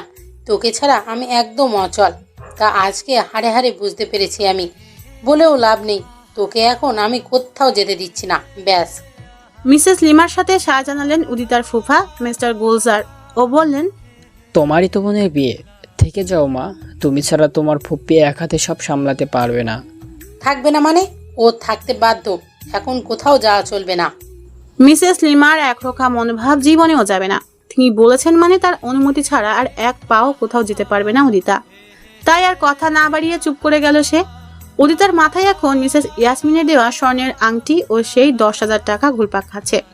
উদিতার এখনো এসব কিছু বোধগম্য হচ্ছে না। রান্না করে খাওয়ালে যে কেউ কাউকে এমন সালামি দেয় তা উদিতার কেন জানি মোটেই বিশ্বাস হচ্ছে না। ফুপ্পিকে জানাবে কিনা সেটা নিয়েও দোটানায় পড়ে গেছে উদিতা। এখন সবার সামনে এসব জানালে সেটা নিয়ে সারা রাত ধরে আলোচনা চলবে, তাই সে ঠিক করলো সবার সামনে না বলে আলাদা করে বলবে মিসেস লিমাকে। খাওয়া দাওয়া সেরে সবাই যে যার রুমে চলে গেল। রান্নাঘরে থালা বাসন ধোয়ার ফাঁকে উদিতা মিসেস লিমাকে বলল যে তার রুমে আসতে। অতঃপর ধোয়া মোছার পালা শেষ করে উদিতা তার রুমে গেল এবং তার পিছু পিছু গেলেন মিসেস লিমা। উদিতা দরজা আটকে মিসেস লিমাকে সব খুলে বলল, আংটি ও টাকা বের করে দেখালো তাকে। মিসেস ইয়াসমিনের বলা কথাগুলো বাদ দিয়ে নি সে। মিসেস লিমা অবাক হয়ে উদিতার বলা সব কথা শুনলেন। আংটি হাতে নিয়ে ঘুরিয়ে ফিরিয়ে দেখে বলে উঠলেন, কি জানি বাবু, বড় লোকের কারবার বোঝাও মুশকিল। খুশি হয়েই হয়তো দিয়েছে তোকে, থাক রেখে দে তোর কাছে। আর আংটিটা আঙুলেই পরে থাক, খুব সুন্দর লাগছে তোকে এই আংটিটায়। টাকাগুলো ব্যাগে রেখে দে, নয়তো হারিয়ে ফেলবি। মিসেস লিমার কথায় উদিতার মনে আর কোনো সংশয় রইল না। সে স্বাভাবিকভাবেই মেনে নিল সব, কিন্তু মিসেস লিমার মাথায় ঘুরপাক খাচ্ছে অন্য চিন্তা। মিসেস লিমা ভীষণ চালাক। তিনি ঠিক বুঝে গেছেন যে মিসেস ইয়াসমিন এসব এমনি এমনি উদিতাকে গিফট করেননি। বলতে গেলে এটা পরোক্ষভাবে কোণে দেখা সালামি। উদিতাকে যে নিজের ছেলের জন্য মনে ধরেছে মিসেস ইয়াসমিনের, তা মিসেস লিমা ফট করে বুঝে গিয়েছেন। অবশ্য এই নিয়ে অনেক বিয়ের প্রস্তাব এসেছে উদিতার জন্য, কিন্তু সবগুলোই রিজেক্ট করে দিয়েছিল উদিতার বাবা মিস্টার আনিসুল খান। এবার আর হয়তো রিজেক্ট করার মতো কোনো কারণ খুঁজে পাবে না মিস্টার আনিসুল, কারণ এই বাড়ির প্রত্যেকটা ছেলে কাজে কর্মে রূপের দিক থেকে সব দিয়ে একদম পারফেক্ট। ওই বাড়ির পুত্রবধূ হওয়ার সৌভাগ্যের ব্যাপার। তবে মিসেস লিমা একটা বিষয়ে কনফিউশনে ভুগছেন, তা হলো মিসেস ইয়াসমিন তার কোন ছেলের জন্য উদিতাকে পছন্দ করেছেন। মিসেস ইয়াসমিনের তো 3 ছেলে ও 1 মেয়ে। বড় ছেলের বিয়ে হয়ে গেছে, মেজোটা আজকে আসেনি। শুনেছেন সে নামকরা একজন বিজনেসম্যান, নিজের পরিচয় নিজেই গড়েছে সে। সমস্ত মন্ত্রী, এমপি ও বড় বড় নামকরা নেতারাও তার কথাই উদ্বোস করে, এতটাই ক্ষমতাশীল সে। বাহিরের দেশগুলোতে তার বেশ নামডাক আছে। খুব প্রভাবশালী ছেলে সে। যেমন সুন্দর ও স্মার্ট, তেমনই রাগী আর অ্যাটিটিউডওয়ালা। তাদের বাসার সব ছেলেদের মধ্যে সেই বেশি সুদর্শন ও একরোখা মনোভাবের ছেলে। যেটা মুখে বলে সেটাই করে ছাড়ে, এক কথার মানুষ। বাংলাদেশের এমন কোনো মানুষ নেই যে তাকে চিনে না। আশিয়ান তাইফ চৌধুরীর নামটা বললেই হবে, যাকে সবাই এক নামে চিনে। বেশিরভাগ মেয়েরাই তার জন্য পাগল, কিন্তু সে পাত্তা দেয় না এসব। কাজকর্ম নিয়ে ব্যস্ত থাকতেই ভালোবাসে বেশি। সব কিছুতেই সে পারফেক্টনেস খোঁজে। যা করে টাইম মেনটেন্স করেই করে। খোদাই সময় নষ্ট করার মতো বান্দা সে নয়। ফালতু আড্ডায়ও তাকে কখনো পাওয়া যায় না। খুব কম কথা বলে সে, এটা তার একটা বদ অভ্যাস। প্রয়োজনীয় কথাবার্তা ছাড়া এক্সট্রা একটা শব্দও তার মুখ থেকে কেউ বের করতে পারে না। সব সময় ফর্মাল গেট আপে থাকতে পছন্দ করে সে। যাই হোক, কিন্তু মিসেস লিমা যতদূর জানে, আশিয়ান মেয়েদের ছায়াও সহ্য করতে পারে না। ওর 4 বছরের দীর্ঘ রিলেশন ব্রেকআপ হওয়ার পর মেয়েদের উপর থেকে বিশ্বাস জিনিসটাই উঠে গেছে আশিয়ানের। তার কাছে সব মেয়েরাই ছলনাময়ী। এসব কিছু আলিয়ার কাছ থেকে জেনেছেন উনি। যে ছেলে কোনো মেয়েকেই সহ্য করতে পারে না, সেই ছেলের জন্য মেয়ে দেখতে আসাটা নিছক বোকামি বটে। তাহলে কি ওনার ছোট ছেলে এশফাক তাজদিদের জন্য? এটাও বর্তমানে অসম্ভব বলা যায়, কারণ ছেলেটা এখনো একজন স্টুডেন্ট, ডাক্তারি পড়ছে সে। এখনো কি বিয়ে দেবে না তার বাবা, যেহেতু এখনো সে নিজের পায়ে দাঁড়ায়নি? তাহলে কার জন্য? এসব চিন্তা করতে করতে মাথার মগজ ঘোলা হয়ে গেল মিসেস লিমার। মগজকে আর বেশি না ঘাটিয়ে তিনি তার রুমে চলে গেলেন ঘুমাতে। উদিতাও তার মা বাবার সাথে একবার ল্যান্ড ফোন দিয়ে কথা বলে নিয়ে ঘুমাতে চলে গেল বিছানায়। উদিতা ফোন ইউজ করে না, ফোনের প্রয়োজনও পড়েনি কখনো তার। আম্মু ও আব্বুর সাথে কথা বললে মনটা একদম শান্ত হয়ে যায় উদিতার। সেই শান্তি যে আর কোথাও নেই। এসব ভাবতে ভাবতেই সুখ নিদ্রায় পাড়ি জমালো উদিতা। চৌধুরী হাউস। সারা ড্রয়িং রুম জুড়ে আড্ডার আসর বসেছে। সেই আসরে পরিবারের সবাই হাজির, নেই শুধুমাত্র আশিয়ান। অবশ্য কেউ তার আসার অপেক্ষা করছে না, কারণ সবাই জানে এসব আড্ডা ফুর্তি তার মোটেও পছন্দ না। এখনো বাসায় আসেনি সে, এত রাত অবধি সে বাইরে। ওর টেনশনে মিসেস ইয়াসমিন শান্তিতে কোথাও বসতেও পারছেন না। ছেলেটা প্রায়শই এরকম রাত করে বাসায় ফিরে। রাত প্রায় 11:30 বাজে এখন, অথচ ওর বাসায় আসার নামগন্ধও নেই। কি ছেলে থেকে কি হয়ে গেল সে? ভাবতেই দীর্ঘশ্বাস ফেললেন মিসেস ইয়াসমিন। ইলিয়ানা ওকে ছেড়ে যাওয়ার পর থেকেই আশিয়ান একদম চেঞ্জ হয়ে গেছে। সেই থেকে সে নিজেকে পুরোপুরি রূপে পাল্টে ফেলেছে। হাসি খুশি থেকে একদম গম্ভীর রূপ ধারণ করেছে। ইলিয়ানার চলে যাওয়ার পর থেকে তাকে এখনো পর্যন্ত মন থেকে হাসতে দেখেননি মিসেস ইয়াসমিন। তার হাসি খুশি ছেলের এই পাথর রূপ তিনি কোনো মতেই মেনে নিতে পারছেন না। কি করলে আসিয়ান আগের মতো হয়ে যাবে তা নিয়ে সারাক্ষণ ভেবে চলেছেন তিনি। মনে মনে নিজে থেকে একটা সিদ্ধান্ত নিয়ে ফেলেছেন। আজ রাতেই আসিয়ানের সাথে তিনি কথা বলবেন বলে ঠিক করেছেন। ড্রয়িং রুমে তাসকিনের বিয়ের বিষয় নিয়ে উড়াধুরা আলোচনা চলছে। এঙ্গেজমেন্ট কোথায় হবে, কিভাবে হবে, কে কি পরবে, কোন দিন থেকে শপিং স্টার্ট করতে হবে, কিভাবে ডেকোরেশন করা হবে, ফটো সেশন কিভাবে হবে, এইসব আলোচনার মেইন টপিক। সবাই যখন মৌমাছির মতো গুঞ্জন তুলতে ব্যস্ত, ঠিক তখনই বাসার ভেতর চেহারায় এক রাশ ক্লান্তি নিয়ে চিরাচরিত ফর্মাল গেটআপে সদর দরজা দিয়ে ড্রয়িং রুমে প্রবেশ করলো আসিয়ান। সবার দিকে এক পলক তাকিয়ে কারোর সাথে কোনো কথা না বলে সে গটগট শব্দে সোজা তার রুমের দিকে চলে গেল। তার এমন ব্যবহারের সাথে গত 2 বছর ধরে সবাই পরিচিত, তাই তেমন কেউ একটা মাথা ঘামালো না এ নিয়ে। সবাই আগের মতোই আবার আলোচনায় ব্যস্ত হয়ে পড়ল। আশিয়ানের আগমনে মিসেস ইয়াসমিন প্রশান্তির একটা নিঃশ্বাস ফেললেন। তারপর উঠে চলে গেলেন রান্নাঘরে আশিয়ানের জন্য কফি বানাতে ও রাতের ডিনার গরম করতে। এসব কাজ সার্ভেন্টরাই করতে পারত, কিন্তু আশিয়ান সার্ভেন্ট দ্বারা সংগঠিত কোনো কাজ মোটেই পছন্দ করে না। তাই তো এখনো পর্যন্ত মিসেস ইয়াসমিন আশিয়ানের কাপড় চোপড় ধোয়া, রুম পরিষ্কার করা, খাবার তৈরি করা, কফি তৈরি করা সব একা নিজ হাতেই করে থাকেন। এতে অবশ্য ওনার কোনো অসুবিধা হয় না। নিজের ছেলের জন্যই তো করছেন এসব, অন্য কারোর জন্য তো আর নয়। আশিয়ান রুমে গিয়ে গলা থেকে টাইটা টেনে খুলে নিল। ক্লান্ত হয়ে ধপ করে বিছানায় বসে পড়ল সে। তারপর আস্তে ধীরে পা থেকে শু, জুতা ও মোজা খুলে ফেললো। গা থেকে শার্ট খুলে ছুঁড়ে মারলো বিছানায়। এসি অন করে রিল্যাক্স হয়ে বিছানায় হেলান দিয়ে বসলো সে। ইদানিং বেশি হার্ডওয়ার্ক করলেই মাথা ব্যথা শুরু হয়ে যায়। আজও তার ব্যতিক্রম হয়নি। 2 হাত দিয়ে মাথার চুল টেনে ধরে শান্ত ভঙ্গিতে স্থবির হয়ে বসে আছে আশিয়ান। জীবনটা কেন জানি খুব বেরঙিন হয়ে গেছে। তারও আর ভালো লাগছে না এমন বিষাদ মার্কা জীবন। যার জন্য সে এই দেবদাসে পরিণত হয়েছে, সে তো ঠিকই কত সুন্দর হেসে খেলে জীবন পার করছে। শুধু শুধু নিজের জীবনটা এভাবে নষ্ট না করে আবারও নতুন করে সব শুরু করলে কি ভালো হবে না? তার আম্মু তো প্রায় 100 খানেক মেয়ে দেখেছেন তার জন্য, কিন্তু সে ইচ্ছে করেই এসব ইগনোর করেছে। আসিয়ানের জন্য তাসকিনের বিয়ে আটকে ছিল এতদিন। এই জন্যই তো আজ তার বয়সে ছোট তার চাচাতো ভাই তাসকিনের জন্য মেয়ে দেখতে যাওয়া হলো এবং সব ঠিকঠাকও করে ফেলা হলো। যদিও সে যায়নি সেখানে, কিন্তু ফোন করে তাকে এসব জানিয়েছে তার ছোট ভাই তাসজিদ। খুব অশান্তি লাগছে আজ আশিয়ানের। এই মুহূর্তে তার কিচ্ছুটি ভালো লাগছে না। চুপচাপ এই অবস্থায় বিছানায় শুয়ে পড়ল সে। এদিকে মিসেস ইয়াসমিন রান্নাঘরে আশিয়ানের জন্য খাবার গরম করছেন এক মনে। সারা রান্নাঘর ফাঁকা, সবাই ড্রয়িং রুমে আড্ডায় মত্ত। মিসেস ইয়াসমিন আনমনে কি একটা ভেবে কাজ করে চলেছেন, তাই তো এনার আগমন উনি টের পেলেন না। হঠাৎ করে এনাকে দেখে কিছুটা হকচকিয়ে গেলেন মিসেস ইয়াসমিন। মায়ের চমকে ওঠা দেখে এনা হেসে ফেলল।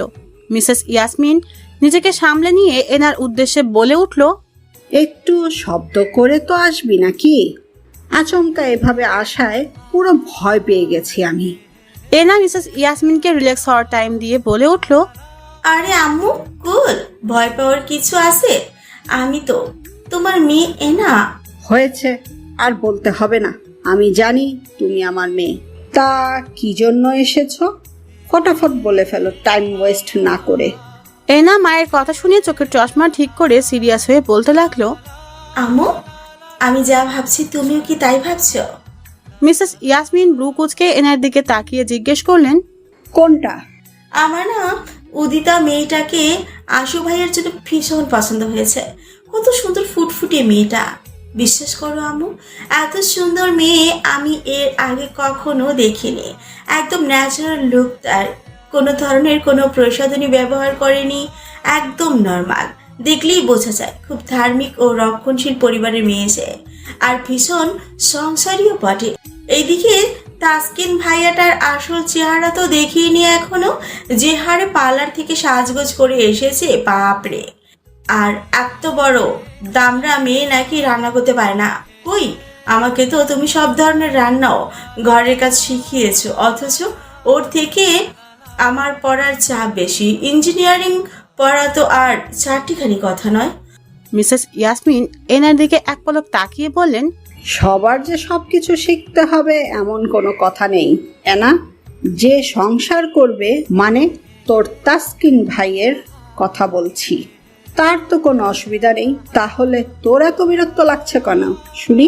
সে তো এখন হবু বউকে দেখে স্বপ্নের রঙিন রাজ্যে ঘুরে বেড়াচ্ছে।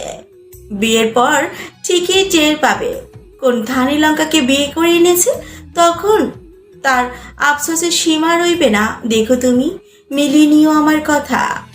দেখেই বুঝেছি ওই আলেয়া ভীষণ দেমাগি টাইপের মেয়ে, অহংকারে ভরা তার মন। সে যাগ্যে, ওর কথা চিন্তা করে আমাদের লাভ নেই। তুই উদিতার কথা জানতে চাইছিলি না? তাহলে শুন, আমি ওকে আংটি পরিয়ে দিয়ে এসেছি, সাথে 10,000 টাকা দিয়েছি সালামি হিসেবে। সত্যি বলতে আশিয়ানের জন্য আমারও তাকে ভীষণ পছন্দ হয়েছে। আমি শিওর তোর আব্বু জানলে কিছুই বলবে না, বরং শুনে খুশি হবে খুব। আমার পছন্দ যে ওনার পছন্দ সে আমি জানি, এবার শুধু তোর ভাইকে রাজি করানোর পালা। এনা মনে মনে খুশি হলো এজন্য যে তার আম্মু তার থেকেও ভীষণ ফাস্ট। তবুও কিছু একটা চিন্তা করে এনা সংশয় ভরা কণ্ঠে বলল, আমরা তো আমাদের পছন্দ নিয়ে মেতে আছি আম্মু। ভাইয়ার কি তাকে পছন্দ হবে? আর উদিতার আব্বু আম্মুকে মানবেন? উদিতার তো বয়সও খুব কম, মাত্র 16 বছর। এই বয়সে বিয়ে দিলে তো বাল্যবিবাহ হয়ে যাবে, প্লাস বিয়ের রেজিস্ট্রিও হবে না। আর ভাইয়ের সাথে ওর বয়সের তফাতও অনেক, পুরো 10 বছরের ব্যবধান। মিসেস ইয়াসমিন ডোন্ট কেয়ার ভাব নিয়ে বললেন, ওই সব নিয়ে তোকে ভাবতে হবে না, আমি মনে মনে সব প্ল্যান করে রেখেছি। এমন প্ল্যান করেছি যে সবকিছু 100% হওয়ার নিশ্চিত সম্ভাবনা আছে। সাপও মরবে, লাঠিও ভাঙবে না। তোর ভাইও রাজি হবে, মেয়ের বাবা মাও রাজি হবে। আর বয়স নিয়ে চিন্তা নেই, রেজিস্ট্রি পেপারে বয়স বাড়িয়ে দিলে অবশ্য রেজিস্ট্রি হবে। তবে আমি রেজিস্ট্রি নিয়ে চিন্তা করছি না, আপাতত ধর্মের মতে বিয়ে হয়ে গেলেই এনাফ। তারপর উদিতার 18 বছর পূর্ণ হয়ে গেলেই বিয়ের রেজিস্ট্রি পেপার সাইন করে ফেললেই হয়ে গেল, আর কিছু লাগবে না। আর তোর বাবা তো আমার থেকে 11 বছরের বড়। তোর বাবার সাথে কি আমি সংসার করছি না নাকি? তাই তো, এটা তো এনা ভাবেনি কখনো। এই বয়সটা তো তেমন একটা ম্যাটার করে না, মাত্র 10 বছর। অনেকে তো 15-20 বছরের বড় ছেলেকে বিয়ে করে, এসবের মাঝে তো এটা কিছুই না। এনা মনে মনে তার আম্মুর বুদ্ধির তারিফ করলো। তার আম্মু আসলেই অনেক বুদ্ধিমান। এনা জানে মিসেস ইয়াসমিন যখন বলেছেন তার মানে তার প্ল্যান 100% সফল হবেই হবে। এখন সে শুধু দর্শকের মতো সব দেখে যাবে। এনা কিছু একটা চিন্তা করে আবারও বলে উঠল, সবাই বুঝলাম আম্মু, কিন্তু আব্বুর বন্ধুর মেয়ে আশাকে কি করবে? মেয়েটা ভীষণ ছ্যাঁচড়া, এত সহজে কি ভাইয়ের পিছু ছাড়বে বলে মনে হয় তোমার? যেখানে ইলিয়ানা থাকার শর্তেও ভাইয়ার পিছু পিছু ঘুরেছে সে, সেখানে ওকে এত ইজিলি ভাইয়ার পিছু কি করে ছাড়াবে? আমার তো মনে হয় না যে ও এত সহজে ভাইয়াকে ছেড়ে দিবে। ওই জোকারের কথা বাদ দে। তুই ভালো করে জানিস আমি ওই মেয়েকে দুই চোখে দেখতে পারি না। আর উদিতা এই বাড়ির বউ হয়ে আসলে ও এমনিতেই আমার ছেলের পিছু ছাড়তে বাধ্য। আর সেই মেয়ের ব্যাপারটা উদিতা নিজের হাতেই কন্ট্রোল করবে। আশা করছি সে তার স্বামীর কাছে অন্য কোনো মেয়েকে অ্যালাউ করবে না। এনা খুশিতে গদগদ হয়ে তার আম্মুকে পিছন থেকে জাপটে ধরলো। কণ্ঠে খুশির আমেজ ফুটিয়ে তুলে বলল, ও মাই ডিয়ার আম্মু, এই জন্যই তোমাকে আমি এত এত ভালোবাসি। দুনিয়াতে সব থেকে বেস্ট কেউ থেকে থাকে তাহলে সে হলো আমার আম্মু। জানো তো আম্মু, আমার না ভীষণ খুশি লাগছে তোমার কথা সত্যি বলছি।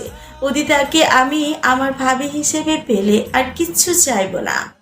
আমার আশু ভাইয়ার বউ হিসেবে একমাত্র ওই পারফেক্ট।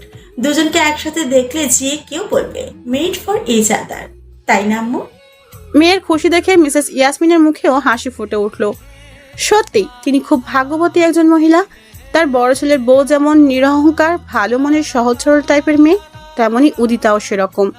এবং উদিতাকে ছেলের বউ হিসেবে ঘরে আনলে তার সংসার একদম পরিপূর্ণ ও সবচাইতে সুখী পরিবার হিসেবে গণ্য হবে।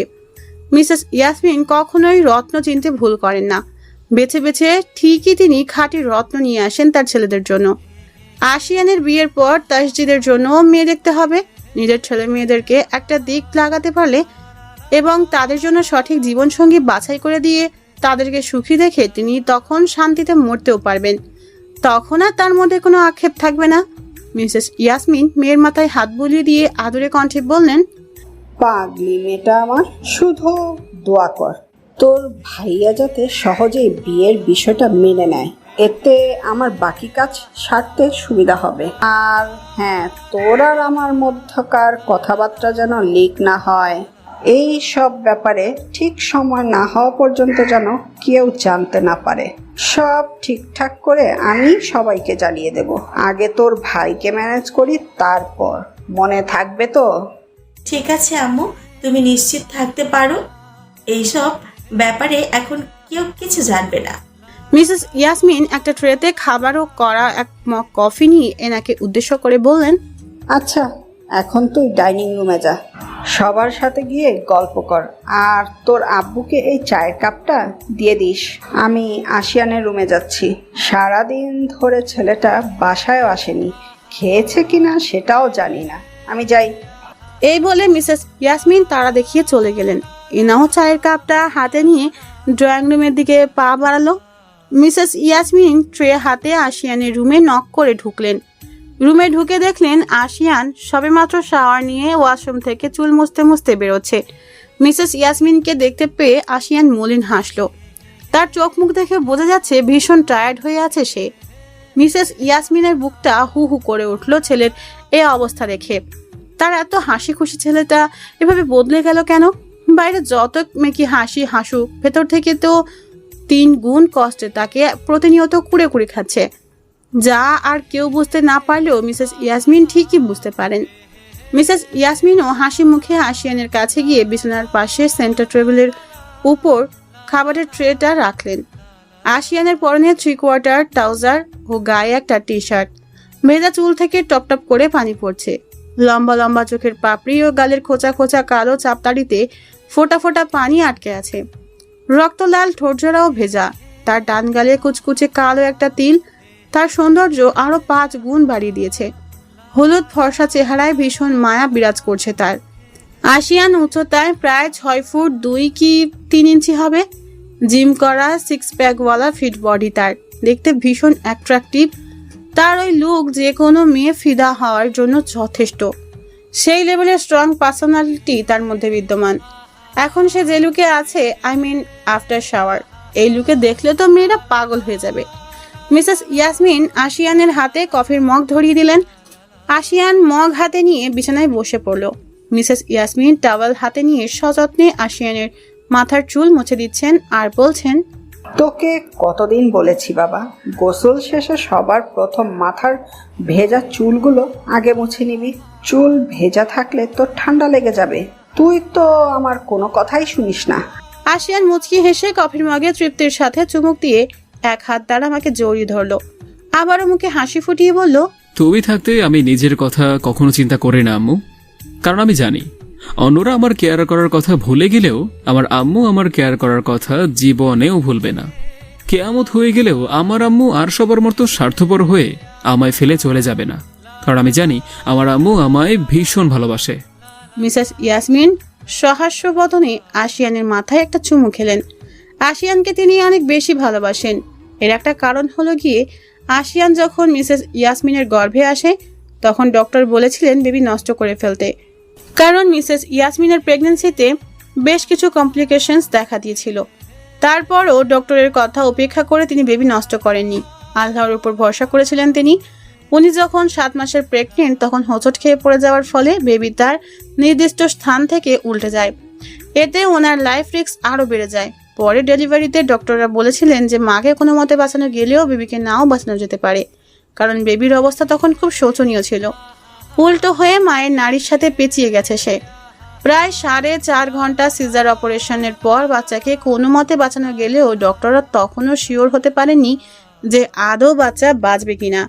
তাই তারা 1 সপ্তাহ বাচ্চাকে মায়ের থেকে আলাদা করে বেবিদের জন্য নির্দিষ্ট আইসিইউতে চিকিৎসাধীন অবস্থায় রাখলেন। মিসেস ইয়াসমিনের আহাজারিতে অবশেষে আস্তে আস্তে সুস্থ হয়ে উঠল বাচ্চাটা, মানে আশিয়ান আর কি। এর জন্য মিসেস ইয়াসমিন অত্যাধিক পরিমাণ ভালোবাসেন তার ছেলেকে। অন্যান্যদের থেকে আশিয়ান তার বাবা মায়ের অনেক বেশি আদরের। এতে অবশ্য বাকি ভাই বোনেরা মোটেও হিংসা করে না, বরং তারাও তাকে অনেক বেশি ভালোবাসে। এনা তো আশিয়ান বলতে পাগল। আশিয়ানও তার বোনকে অনেক ভালোবাসে। মিসেস ইয়াসমিন আশিয়ানের মাথায় ও গালে হাত বুলিয়ে আশিয়ানের সামনে একটা চেয়ার টেনে বসলেন। আশিয়ান এক মনে কফি খেয়ে যাচ্ছে। মায়ের দিকে তাকিয়ে হঠাৎ জিজ্ঞেস করে উঠল সে, তাসকিনের এঙ্গেজমেন্ট কোন দিন ঠিক করলে আম্মু? বললে না তো? 1 সপ্তাহ পর এঙ্গেজমেন্ট ঠিক করা হয়েছে। ঢাকার বড় একটা কনভেনশন হলে ধুমধাম করে এঙ্গেজমেন্ট অনুষ্ঠান করা হবে। এই 1 সপ্তাহের মধ্যে শপিং টপিং সব সেরে ফেলতে হবে। এখন তোর আব্বু আর চাচু মিলে বিয়ে কোন দিন হলে বেশি সুবিধা হবে তা নিয়ে আলোচনা করছে। এঙ্গেজমেন্টের ইনভিটেশন কার্ড ও অর্ডার করা হয়ে গেছে। কালকেই সন্ধ্যায় কার্ডগুলো সব দিয়ে যাবে মনে হয়। যা করার সব এই সপ্তাহের মধ্যেই শেষ করে দিতে হবে। সামনে শুক্রবার এঙ্গেজমেন্ট। বাহ, কাজ তাহলে অনেকটা এগিয়েছে বিয়ে পাগলটার। বিয়ে হচ্ছে অবশেষে, ভালো। আশিয়ানের হাত থেকে কফির মগ নিয়ে টেবিলের উপর রাখলেন মিসেস ইয়াসমিন।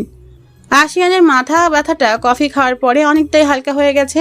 এবার মিসেস ইয়াসমিন ভাতের প্লেট হাতে নিলেন। ভাতের সাথে তরকারি মাখিয়ে আশিয়ানের মুখের সামনে ধরলেন। আশিয়ান নিজের মুখ এগিয়ে নিয়ে এসে ওনার হাত থেকে ভাতের নলাটা মুখে পুরে নিল।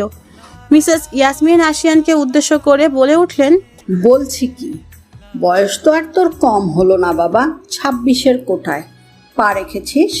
তোকে রেখে তোরই 1 বছরের ছোট ভাই বিয়ে করে নিয়েছে।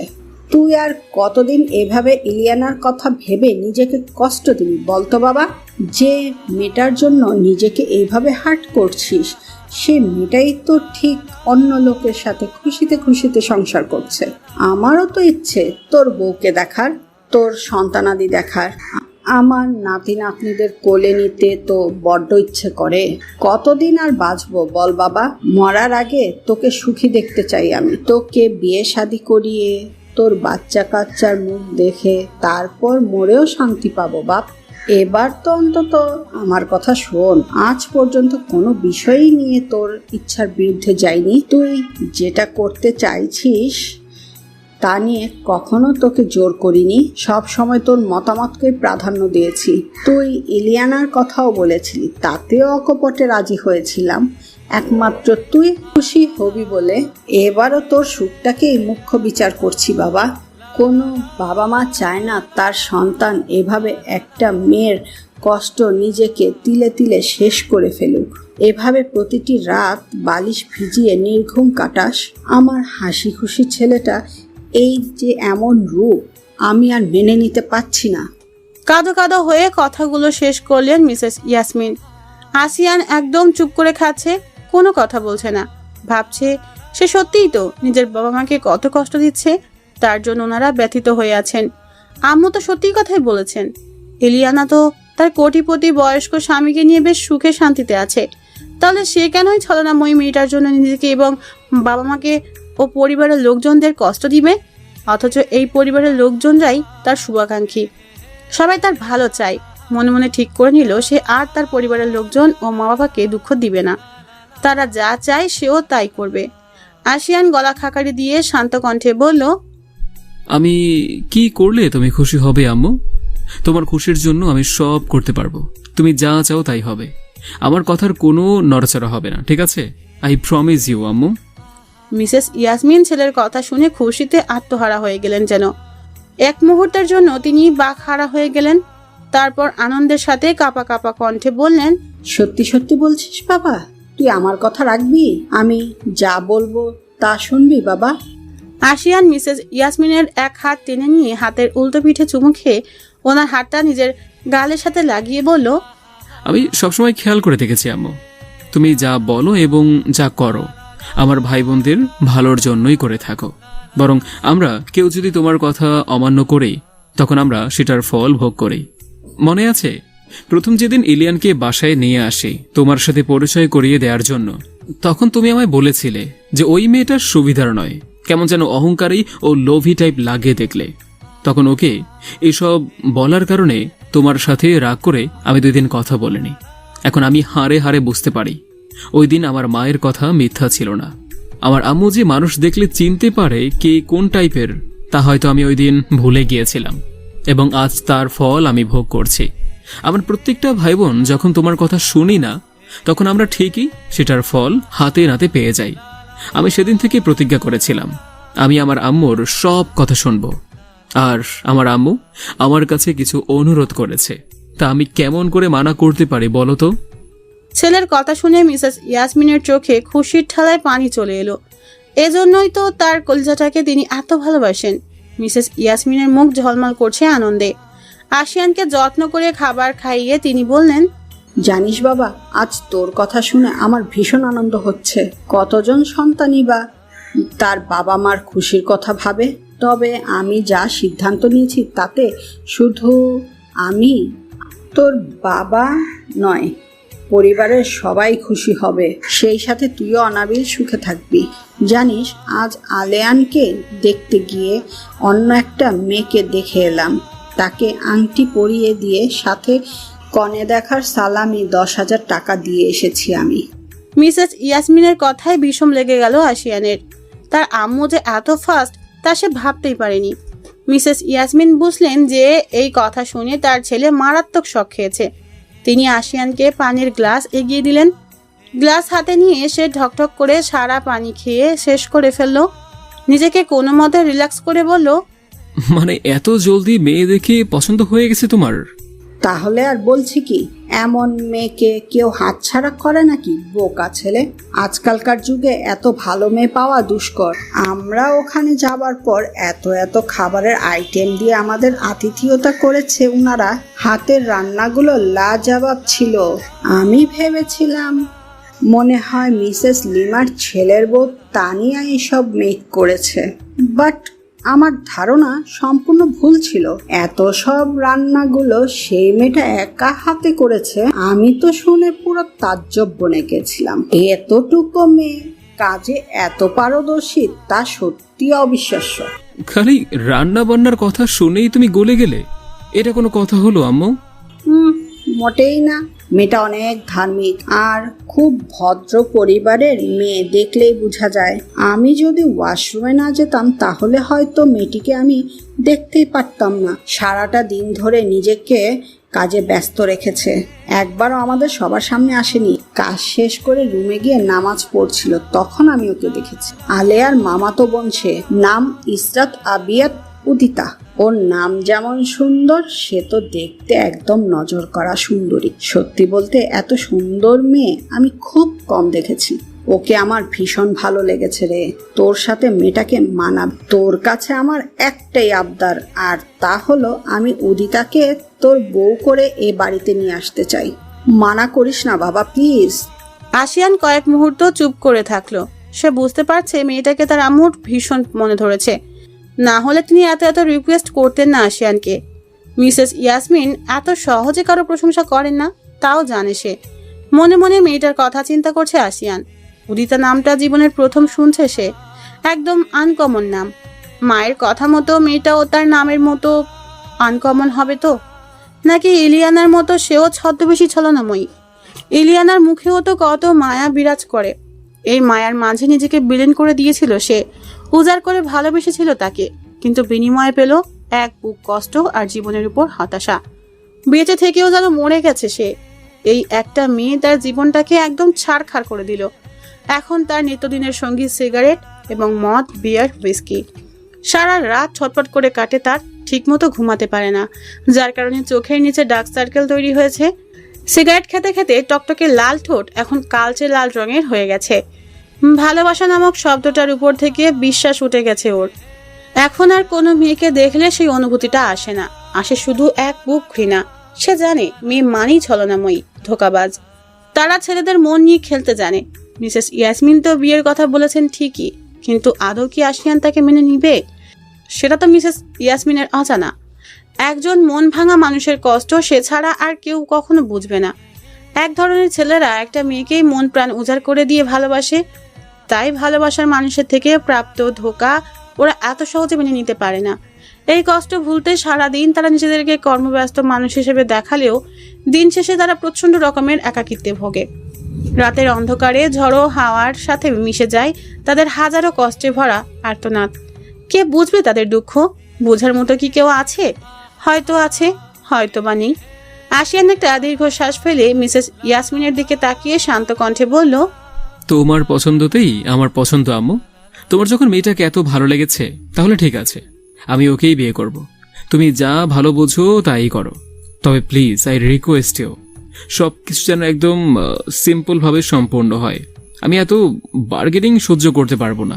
তুমি জানো ঝামেলা আমার একদমই পছন্দ নয়। আমার বিয়ে নিয়ে এত মাতামাতি করার কোনো প্রয়োজন নেই। আশা করি আমার কথা বুঝতে পেরেছো। আর হ্যাঁ, এখন আমি একটু একা থাকতে চাই। ততক্ষণে আশিয়ানের খাওয়া কমপ্লিট। মিসেস ইয়াসমিন এটো থালাবাটি সব ট্রেতে নিয়ে উঠে দাঁড়িয়ে বললেন, তুই একটুও চিন্তা করিস না বাবা, তুই যেমন যেমন বলবি ঠিক তেমন তেমনই অ্যারেঞ্জমেন্ট করব সব, কোনো যায় ঝামেলা হবে না, তুই নিশ্চিত থাকতে পারিস। এখন আমি আসি, লাইট অফ করে ঘুমিয়ে পড়, বেশি রাত জেগে থাকিস না। ওকে। মিসেস ইয়াসমিন ট্রে হাতে নিয়ে রুম থেকে বেরিয়ে চলে গেলেন। আশিয়ান তার যাওয়ার পানে এক দৃষ্টিতে তাকিয়ে আছে। মনে পড়ে গেল তার 6 বছর আগের কিছু কথা।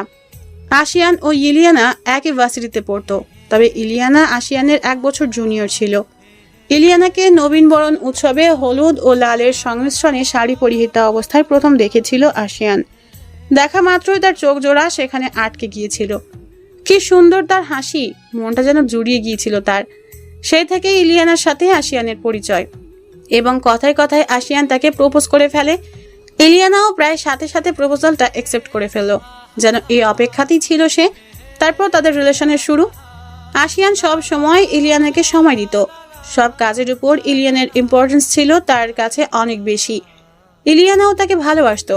আশিয়ান তাকে নিয়ে ভার্সিটি শেষে প্রায় লং ড্রাইভ ও রেস্টুরেন্টে নিয়ে যেত। খাওয়া দাওয়া, আনন্দ ফুর্তি ও বেড়াতে যাওয়াই যেন মূল লক্ষ্য ছিল তাদের। খুব ভালোই চলছিল তাদের রিলেশনটা। দুজন দুজনার খুব কেয়ার নিত। ইলিয়ানার বাবাও আশিয়ানের বাবার মতো নামি দামি একজন বিজনেসম্যান ছিলেন। তারও ইচ্ছা ছিল আশিয়ানের সাথে মেয়ের বিয়ে দিবেন। তাদের রিলেশন তখন 4 বছরেরও বেশি হবে। তখন ঢাকার একজন নামি দামি এমপি ইলিয়ানার জন্য তার আব্বুর কাছে বিয়ের প্রস্তাব দেয়। ওর আব্বু ভীষণ লোভী ছিলেন। আশিয়ান তখন নতুন বিজনেস শুরু করেছিল, ততটা আয় উন্নতি হয়নি। তাই ইলিয়ানার আব্বু সেই সুযোগে এই লোকটার সাথে তার বিয়ে ঠিক করে ফেললেন।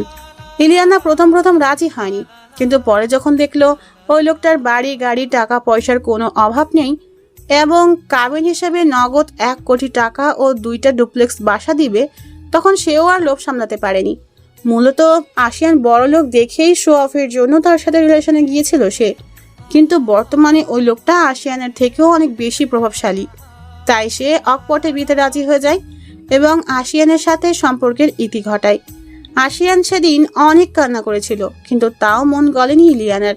সে তার বয়সের দ্বিগুণ লোকটিকেই বিয়ে করে নিল। সেই ক্রোধে আসিয়া নিজের কাছে নিজেকে প্রতিজ্ঞা করেছিল যে ওই এমপির থেকে 5 গুণ বড়লোক ও ফেমাস হয়ে দেখিয়ে দিবে সে। তার এই প্রতিজ্ঞাকে সত্যি করতে সেদিন থেকে সে উঠে পড়ে লেগেছিল। নিরলসভাবে পরিশ্রম করে গেছে সে এক নাগাড়ে, এবং বলতে গেলে আছে বাংলাদেশের সফল একজন ব্যক্তিত্ব, যাকে সবাই এক নামে চিনে। দিনের আলো সে আশিয়ান তাইফ চৌধুরী, এবং রাতের অন্ধকারে সে famous underworld mafia king ATC Saraj Khan. তাকে সবাই যেমন সম্মান করে তেমনি জমের মতো ভয় পায়। আজ তার সব আছে, নেই শুধু ভালোবাসার মানুষটি, যাকে সে নিজের সর্বস্ব দিয়ে ভালোবেসেছিল। ব্রেকআপের 2 বছর পার হয়ে গেছে, তাও ইলিয়ানাকে মন থেকে মুছতে পারেনি সে। মনের সবটা জুড়ে তার বসবাস, ভুলতে যেও ভুলতে পারে না। ইলিয়ানা মেয়েটা অনেকবার আশিয়ানের হাতের উপর হাত রেখে কথা দিয়েছিল যে সে তাকে ছেড়ে কখনো যাবে না, মৃত্যুর আগ অবধি সে আশিয়ানের সাথে থাকবে। এত এত স্বপ্ন দেখিয়ে একসাথে থাকার আশা দিয়ে আজ সে নিজেই ছেড়ে চলে গেছে। একটা মেয়ে কিভাবে এত ছলনা করতে পারে জানা নেই আশিয়ানের, তাই তো সে মেয়েজাতিকে বিশ্বাস করে না। এরা খুব সূক্ষ্মভাবে ছেলেদের মন ভেঙে দিতে পারে। হঠাৎ করে ফোনে কারো কল আসায় তার ধ্যান ভাঙলো। ফোন হাতে নিয়ে স্ক্রিনের দিকে তাকিয়ে অটোমেটিক্যালি ব্রুজোড়া কুঁচকে গেল তার। হঠাৎ করে ইলিয়ানার তাকে ফোন দেওয়ার কারণটা আশিয়ানের মোটেই বোধগম্য হলো না। রিলেশন থাকাকালীন সময়ে কলিজামণি লিখে ফোনে সেভ করে রেখেছিল সে ওর নাম্বারটা। ব্লক করা হয়ে ওঠেনি অজানা কোনো এক কারণে। মনে মনে খুশি হবে নাকি ব্যথিত হবে তা বুঝতে পারল না সে। ভাবনা চিন্তা বাদ দিয়ে কোনো